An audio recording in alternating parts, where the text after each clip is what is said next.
Igreja, abramos a escritura em Gênesis 39. Nós vamos retomar a exposição desse capítulo, irmãos.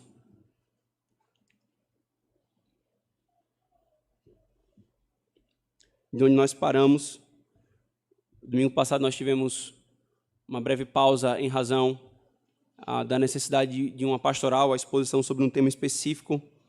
E agora nós retomamos para o ponto anterior, de onde nós estávamos, vendo mais um aspecto do ensino do Senhor nesse capítulo para nós, irmãos. Nós leremos os versículos 7 ao 19, irmãos, desse capítulo.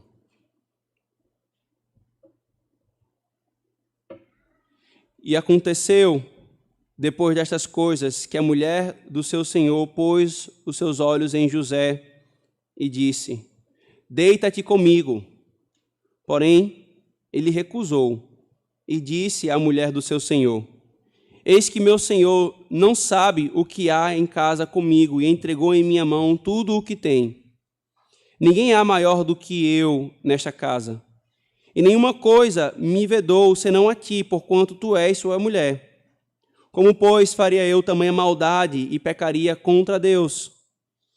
E aconteceu que, falando ela cada dia a José, e não lhe dando ele ouvidos para deitar-se com ela e estar com ela, sucedeu num certo dia que ele veio à casa para fazer seu serviço. Nenhum dos homens da casa estava ali. E ela lhe pegou pela sua roupa, dizendo: Deita-te comigo. E ele deixou a sua roupa na mão dela e fugiu e saiu para fora. E aconteceu que, vendo ela que deixara a sua roupa em sua mão e fugira para fora, chamou aos homens de sua casa e falou-lhes, dizendo: Vede, meu marido trouxe-nos um homem hebreu para escarnecer de nós. Veio a mim para deitar-se comigo e eu gritei com grande voz. E aconteceu que, ouvindo ele que eu levantava a minha voz e gritava, deixou a sua roupa comigo e fugiu e saiu para fora. E ela pôs a sua roupa perto de si, até que o seu senhor voltou à sua casa. Então, falou-lhe conforme as mesmas palavras, dizendo: Veio a mim o servo hebreu que nos trouxeste para escarnecer de mim. E aconteceu que, levantando eu a minha voz e gritando, ele deixou a sua roupa comigo e fugiu para fora. E aconteceu que, ouvindo o seu senhor as palavras de sua mulher, que lhe falara, dizendo: Conforme estas mesmas palavras me fez teu servo, a sua ira se acendeu. Amém. Oremos, irmãos, ao Senhor, mais uma vez. Senhor, diante da tua palavra estamos, Senhor, e consideraremos mais um ponto do teu ensino para nós, a tua doutrina. Então nos conduz, Senhor, de forma apropriada, com o nosso coração cativo à tua palavra, cativo à tua instrução, Senhor. Nos faz, Senhor, perceber aquilo que tu queres, não só nesse texto, Senhor, mas também em nosso coração. Nos faz, Senhor, abraçar os teus alertas. Nos faz, Senhor, assentir com a tua lei.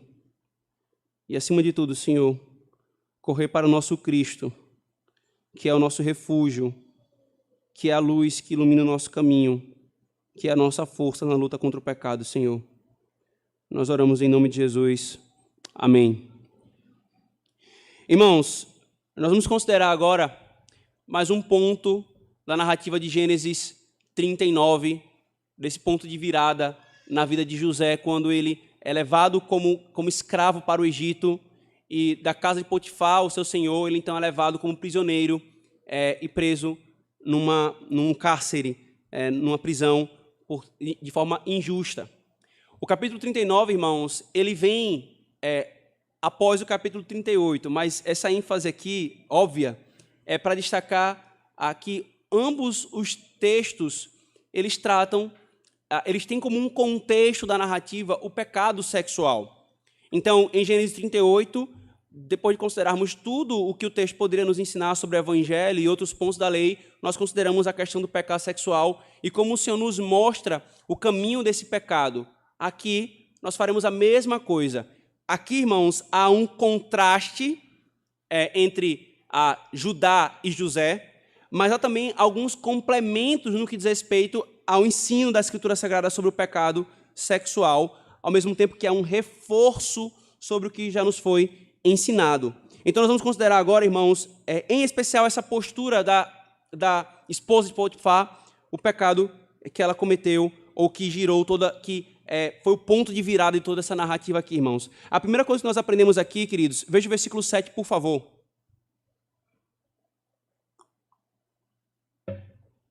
E aconteceu depois destas coisas que a mulher de seu senhor pôs os seus olhos em José e disse: deita-te comigo.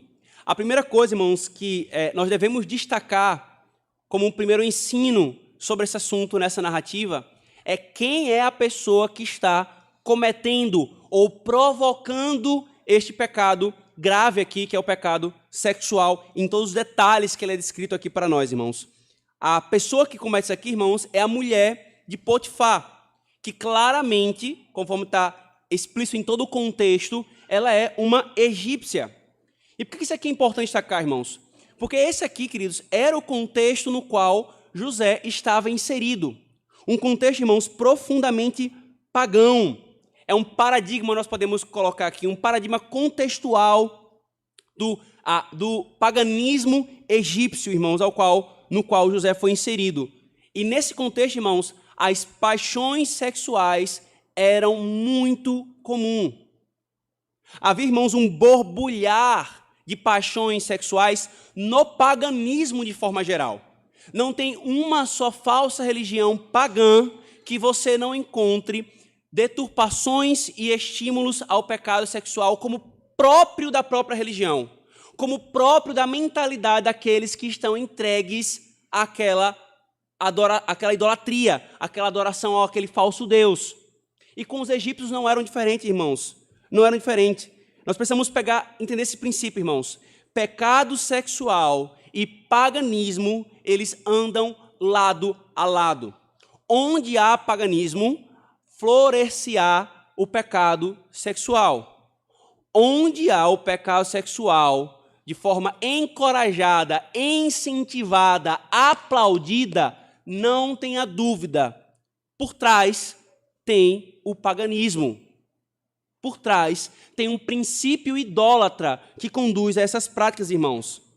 E eu não quero aqui entrar em muitos detalhes, irmãos, pelo tema, em razão daqueles que nos ouvem aqui, mas eu preciso falar o mínimo para provar esse ponto acerca dos egípcios, irmãos. Na religião egípcia, queridos, a sexualidade estava, como em muitas outras religiões, como por exemplo, também na Cananeia, associada à fertilidade agrícola.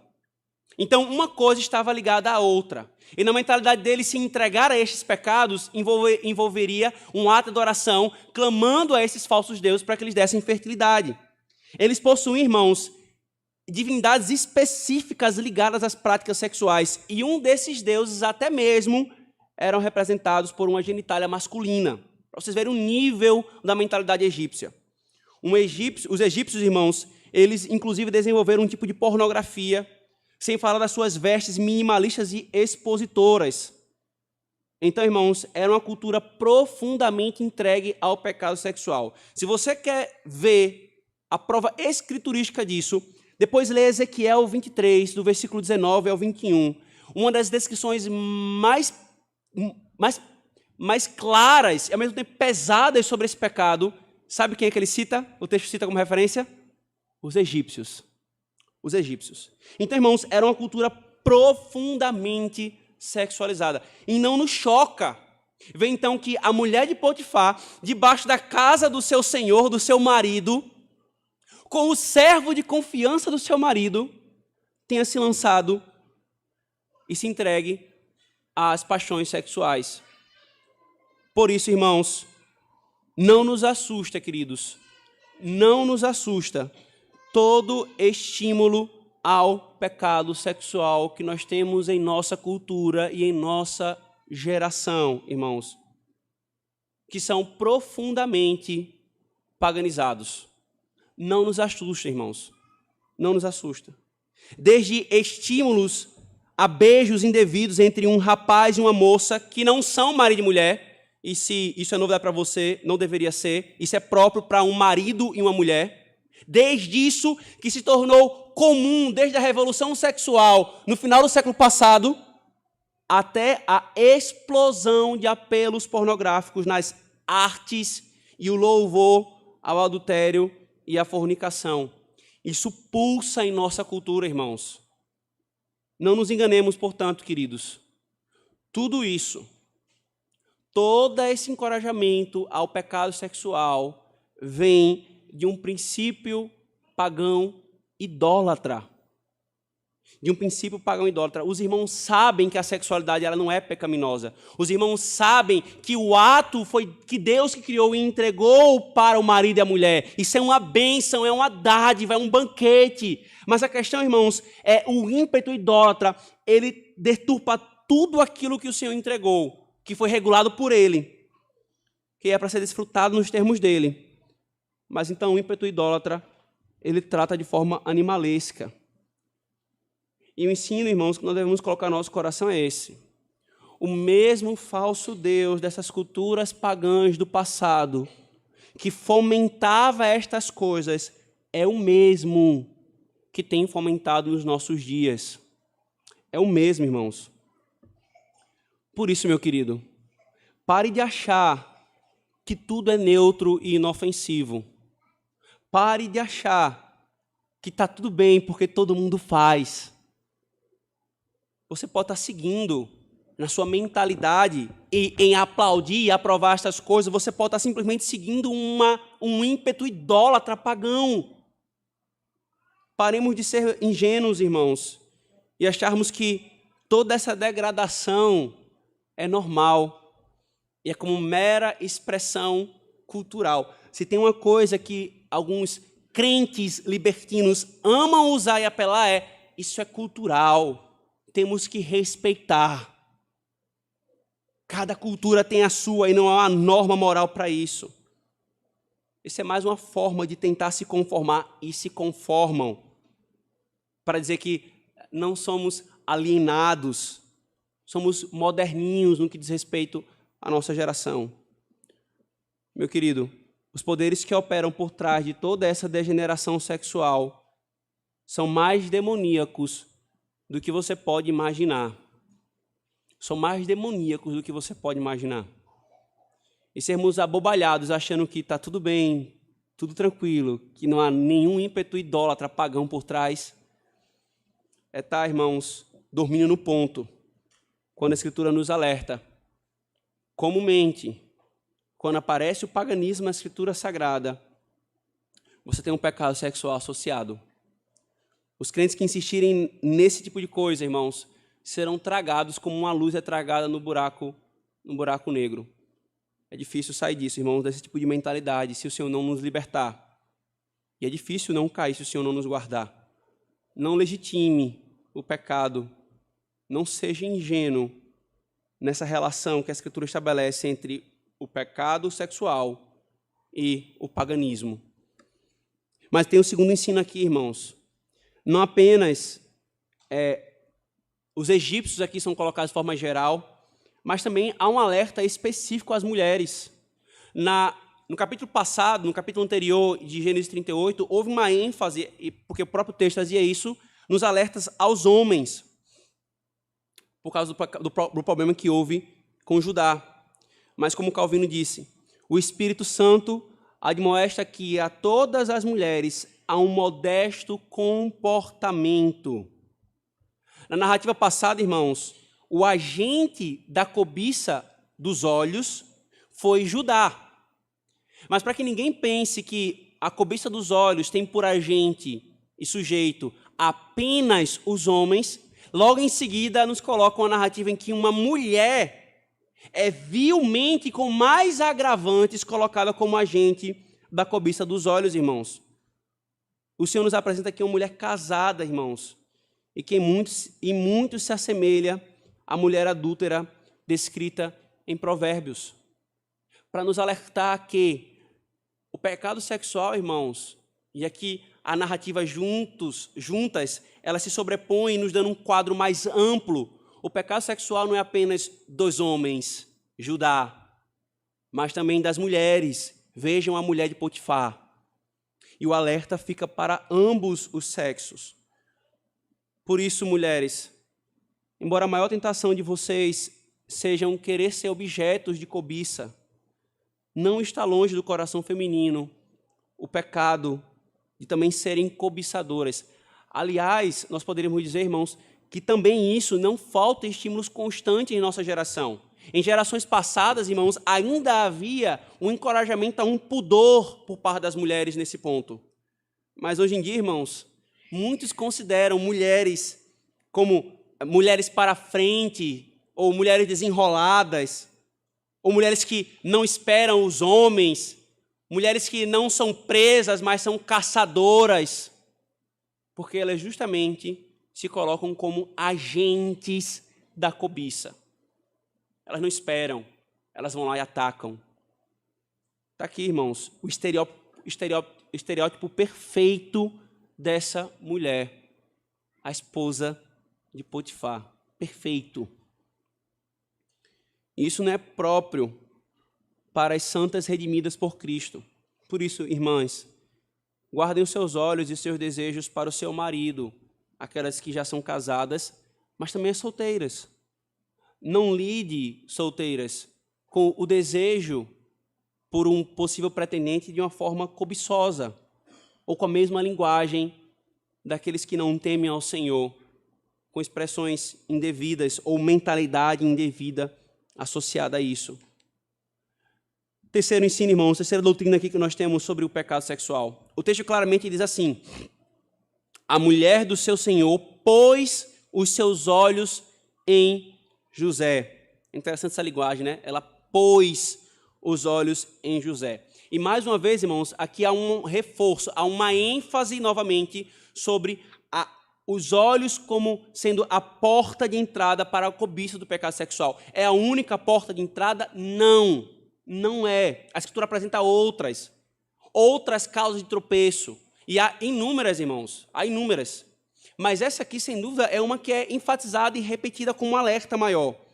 O pecado, irmãos, da mulher de Potifar começou com os olhos, como aconteceu com Judá. Judá viu Tamar, a cobiçou, pagou, se deitou.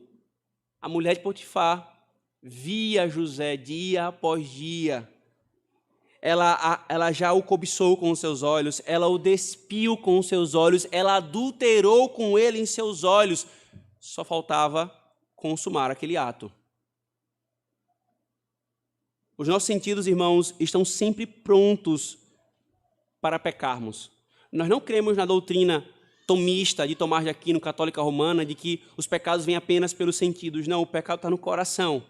Mas o coração pecador, ele vai usar todas as portas de entrada que ele puder para poder dar vazão ao pecado. E os sentidos são essas portas também, irmãos. E Satanás sabe disso. É por isso que nós devemos montar guarda, irmãos, nos nossos sentidos com diligência. Com diligência. E é por isso que nós recebemos aqui, irmãos, mais uma vez, uma advertência sobre o uso de nossos olhos nesta área. O cuidado que nós devemos ter, irmãos. Há uma equação básica, irmãos, básica. Pela Escritura isso é provado e pela experiência cristã, a experiência da humanidade, isso é provado. Quanto mais nós nos expormos a coisas sexuais, mais naturalizado será o pecado sexual para o nosso coração. Quanto mais eu me exponho, mais facilmente eu naturalizo, mais facilmente eu cairei nele. Quem é da área da saúde sabe um paralelo com relação a isso. Você pode entrar num curso de saúde com um nojinho de sangue, com alguma dificuldade, com algum aspecto da fisiologia humana, mas daqui a pouco você começa a lidar com isso 1 mês, 2 meses, 1 ano, 2 anos, 3 anos, você se forma, por exemplo, em medicina, e daqui a pouco seu coração tem de ficar insensível àquilo que sua mão tremia, só de você observar.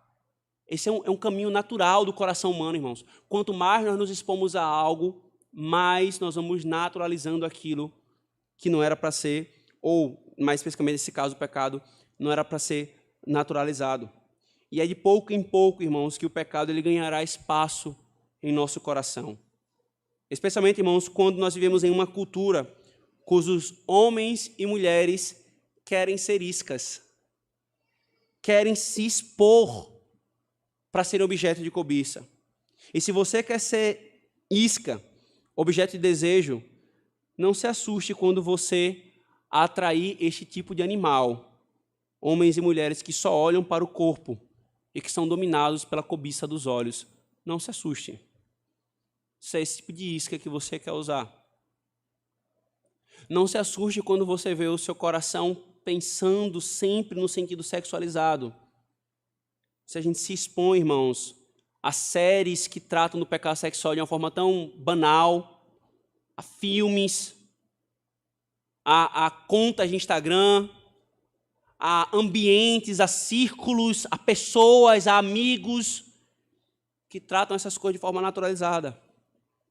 É de gotinha em gotinha que o coração vai sendo encharcado desse pecado, até que a gente não percebe estar inundado, dominado e afogado.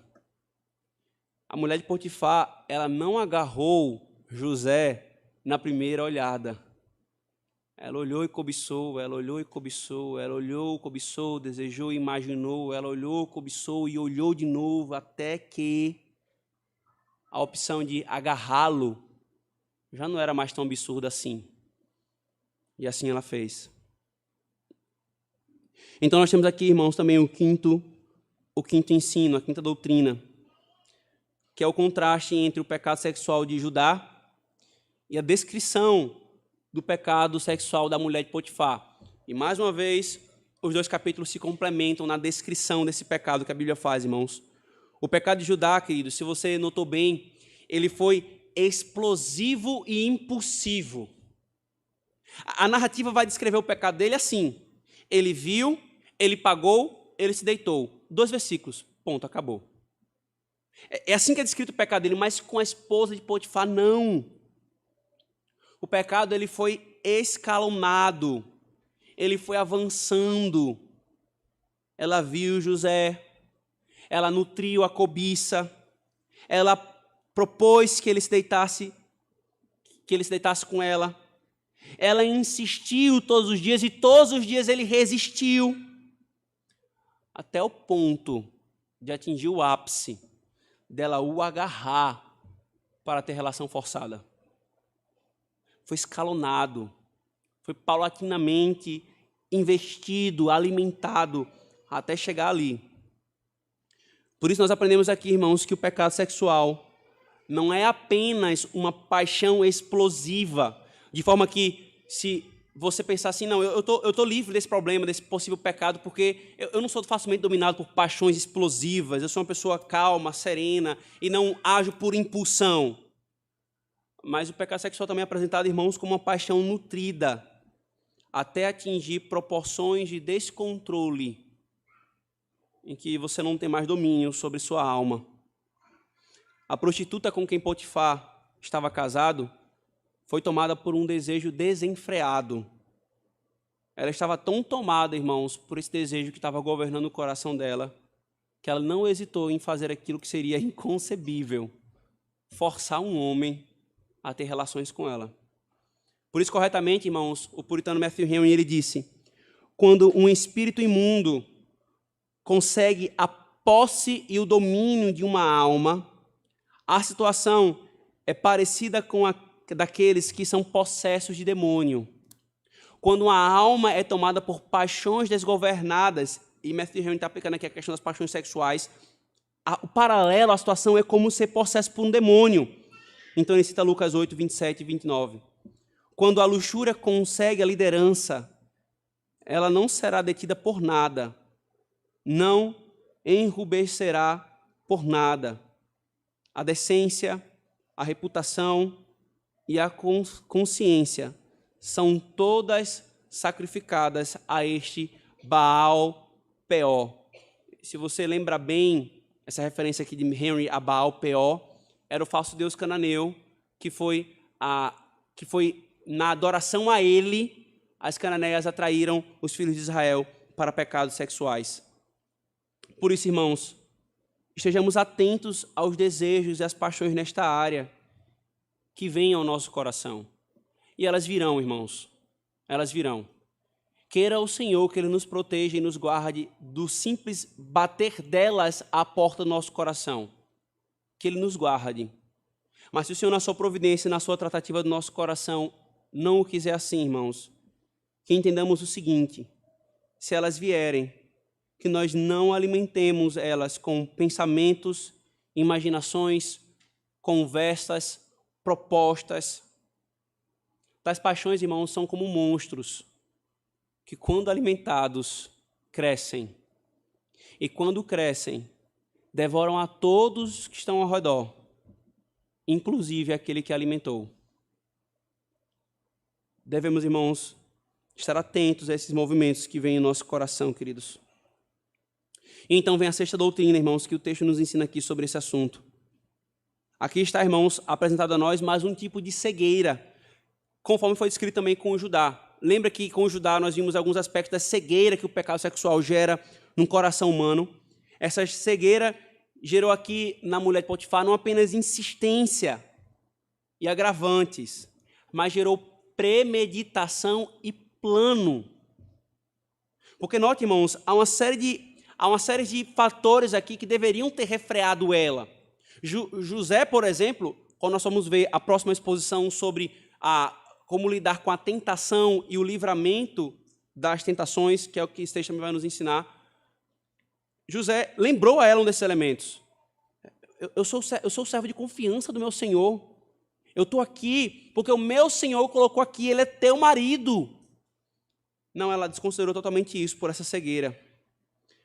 Aqui, irmãos, na premeditação e no plano dela também é vista essa cegueira. Nós não sabemos se ela esperou a ocasião para estar sozinha com José, ou se, como senhora da casa, ela planejou espalhar todos os servos, tirar todo mundo da sua casa para que ela ficasse sozinha na ocasião que ela sabia que José iria à casa fazer os seus serviços. E, embora o texto não deixe claro, para mim, por todo o desenrolar da narrativa, é bem provável que tenha sido essa segunda opção. Ela planejou, ela botou todo mundo para longe para poder executar o que ela deseja. Por isso nós aprendemos aqui, irmãos, que comumente quem está dominado pelo pecado sexual busca diligentemente uma ocasião para executá-lo. Uma ocasião propícia para o pecado sexual. Quem quer pecar, irmão, sexualmente, como também quem quer pecar em qualquer outro pecado, sempre procurará a melhor ocasião. Nós temos um ditado que diz que a ocasião faz o bandido. Mas também podemos aplicar que a ocasião faz o adúltero. Às vezes, é uma viagem sozinho ou sozinha, é estar sozinho no banheiro ou em algum lugar, é estar sozinho com alguém, é estar em um ambiente que fomenta isto, é fazer e estabelecer relacionamentos e amizades com pessoas que são propensas a isto. É sempre uma busca de cometer esse pecado. E às vezes a gente não percebe, a gente vai se enganando, vai simplesmente ocultando. Por isso, meu irmão, minha irmã, aqui está o alerta para nós. Se nós estamos constantemente procurando a melhor ocasião para o pecado sexual, provavelmente nós estamos caindo sob o domínio deste pecado. Ele está se assenhoreando da nossa alma. Por isso, pare agora, enquanto é tempo. Quem procura, acha. Já dizia as nossas mães. A mesma coisa vale aqui. Quem procura o pecado, vai encontrar o pecado. Não importa qual seja. E em especial, nesse ponto aqui, irmãos. Você achará a ocasião que você quer. E essa será a sua derrota. A mulher de Potifar lá encontrou a ocasião que ela queria. Ela encontrou. E pela graça do Senhor, José foi livrado das garras dela. Sétima doutrina, irmão, sétimo ensino. Há uma outra questão aqui, irmãos, na narrativa, que nos ensina sobre o pecado em si, mas também aqui na questão do pecado sexual, de uma forma geral. De certa forma, muito que é tratado aqui com relação ao pecado sexual tem os seus aspectos particulares do sétimo mandamento, mas também trata dos aspectos gerais do pecado em si, irmãos, que é a insistência e os agravantes em um pecado. a insistência e os agravantes em um pecado. A esposa de Potifar, irmãos, não apenas caiu no pecado, não foi simplesmente um tropeço, eita, caí, nem percebi. Foi uma insistência construída. E isso, por si só, ao lado de outras questões, constitui-se aquilo que nós chamamos de agravantes. Não há, irmãos, não há pecadinho e pecadão. Você ouviu isso provavelmente quando você foi novo convertido, especialmente em um contraste com a igreja de Roma, que classifica entre pecados cardeais e pecados veniais, os pecados capitais, aquele negócio todo tem um pecadão e tem uns pecadinhos, aí tem a mentira branca, aquele negócio todo. Não tem isso na Escritura Sagrada, não existe pecadão e pecadinho. Pecado é pecado, todo pecado ele é uma ofensa contra o Deus infinitamente santo, por isso ele é infinitamente odioso. Só que a Escritura Sagrada, irmãos, estabelece sim uma distinção própria daquilo que é agravantes de um pecado e atenuantes de um pecado. Só para vocês verem como que isso aqui ele faz uma distinção muito clara. Você pode ter aqui lado a lado o mesmo pecado. O pecado adultério e o pecado adultério. Só que aqui você tem pessoas diferentes que cometeram. Por exemplo, um pastor de 40 anos de ministério, um novo convertido. Uma pessoa que tem uma instrução na doutrina cristã, uma pessoa que é ignorante da doutrina cristã. Uma pessoa que procurou formas de executar esse pecado, outra que tropeçou ocasionalmente nesse pecado. Aqui você tem agravantes e atenuantes do mesmo pecado. De forma que quando ele for ser tratado, no caso, por exemplo, da disciplina eclesiástica, ele não vai ser tratado igual. Ah, mas é o mesmo pecado, então tem que ser a mesma pena. Não. Agravantes e atenuantes. Aqui está, irmãos, a descrição de inúmeros agravantes que tornam o pecado sexual da mulher de Potifar terrível. Ela era, além da insistência que ela cometeu, o fato dela ser casada, o fato dela insistir ter isso com um servo de confiança do seu marido, a constância nas investidas, a desconsideração das argumentações de José contra a execução daquele pecado, a disposição interna de fazer o mal, porque se ela não conseguiu fazer o mal com o pecado que ela intentava, ela insistiu em fazer o mal com a mentira e a injustiça que ela fez com José. E aí você acrescenta isso, então, a mentira e a disfarçatez para incriminar José. O crime dela, irmãos, toca o céu de tantos agravantes que ela colocou sobre si. Por isso, irmãos, nós devemos estar atentos aos agravantes do seu pecado. Cada um de nós devemos estar atentos aos agravantes do nosso pecado, ao invés de tender a minimizá-lo. O mesmo pecado, irmãos, pode ser ainda mais grave, a depender das condições em que ele foi cometido. Eu sempre devo pensar, o que é que no meu pecado está gerando um agravamento maior da reprovação dele por parte do Senhor?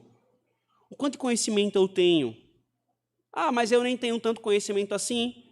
Então, aí está um agravante, o seu ímpeto de querer usar as suas fraquezas como justificação para o seu pecado. Para que nós não caiamos no engano, irmãos, do pecado. Estejamos atentos a estes agravantes, inclusive para impulsionar a nossa confissão ao Senhor. Ainda, irmãos, nós temos mais um ensino aqui da parte do Senhor, o 8º ensino. Nós somos ensinados aqui também, irmãos, sobre o amor, entre grandes aspas, o amor do pecado sexual. Esse amor, irmãos, do pecado sexual, ele é falso.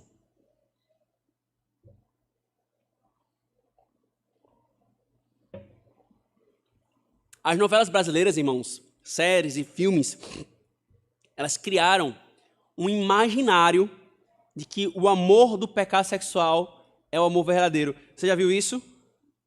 Em que você tem duas pessoas se apaixonando uma pela outra, arrebatadas por um amor, aí você vai construindo aquela história juntos e você começa a torcer por aquele casal e daqui a pouco você vai ver, são dois casados. Mas que amor lindo! Esse é o amor verdadeiro.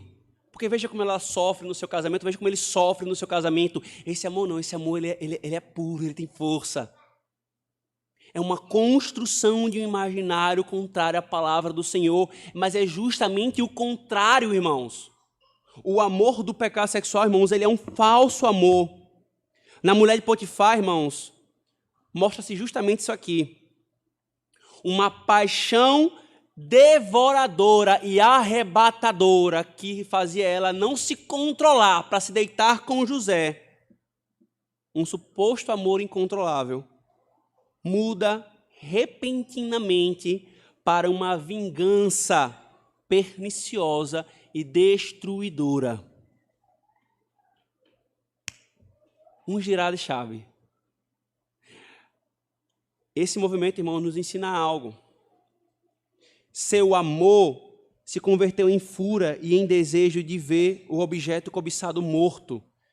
Primeiro, na morte da reputação dele, mentindo sobre o que ele fez assim que ele saiu. Segundo, na pena que ele poderia receber. Porque como nós vamos ver, irmãos, a narrativa, o Potifar ficou irado com José. Mas a pena que José recebeu não foi a pena que ele deveria receber. O Senhor até isso refreou o ímpeto de Potifar. Ele foi preso, mas ele deveria ser morto. Então ela foi da cobiça ao desejo de morte. Conforme Matthew Henry precisamente ilustrou na sua fala. A castidade e o amor santo irão continuar ainda que sejam desprezados.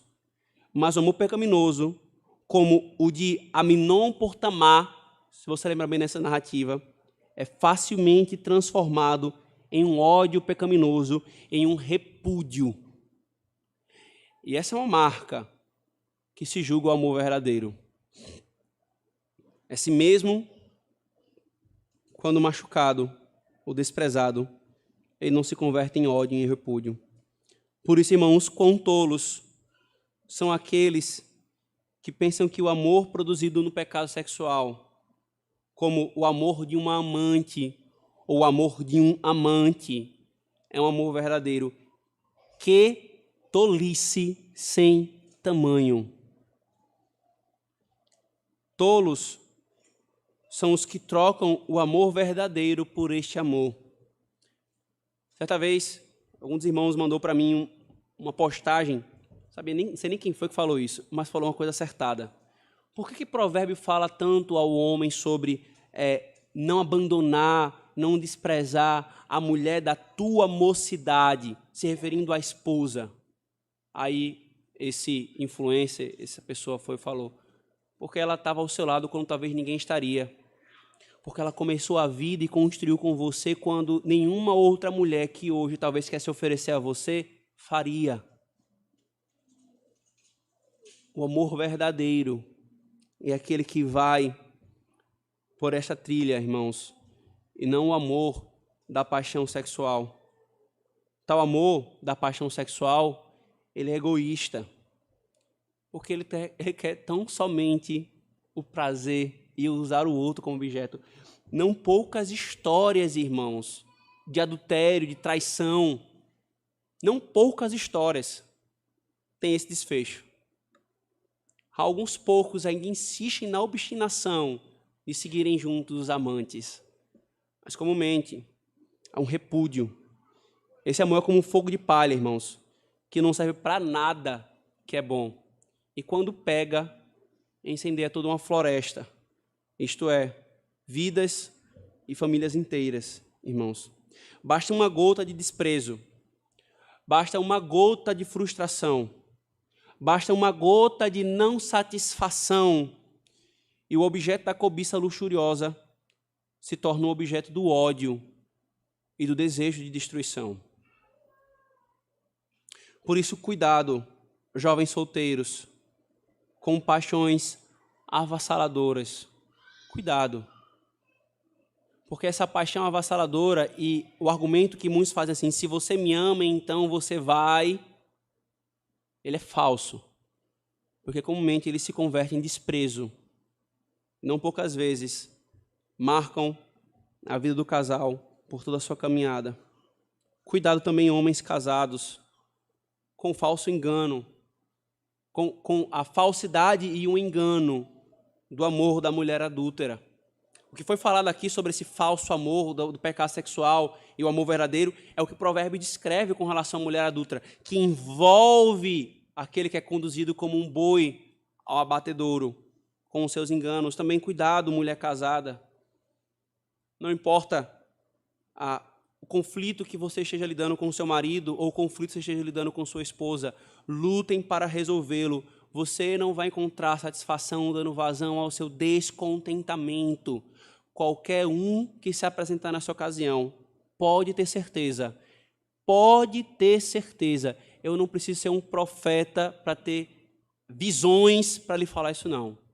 É instrumento de Satanás para lhe afastar do compromisso pactual que você tem. Por isso, irmãos, cuidado, não nos enganemos com o falso amor do pecado sexual.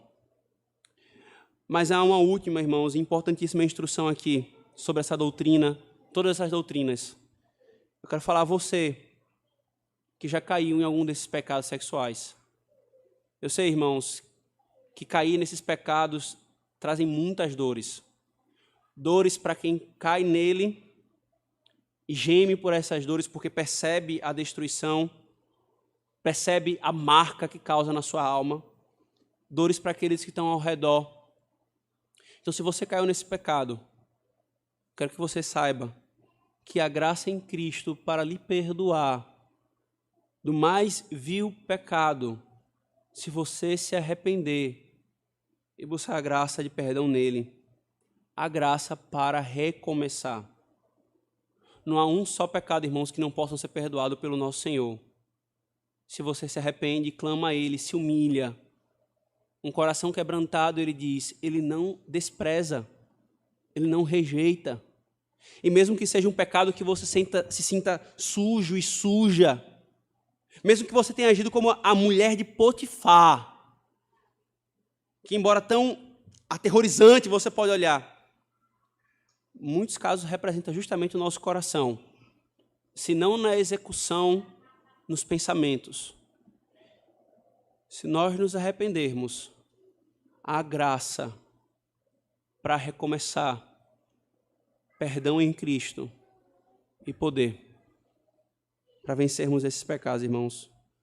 Tão somente, meu irmão, se você caiu em algum desses pecados, tão somente não se entregue, tão somente lute, tão somente continue, porque a derrota não está no mero tropeço nesse pecado, simplesmente.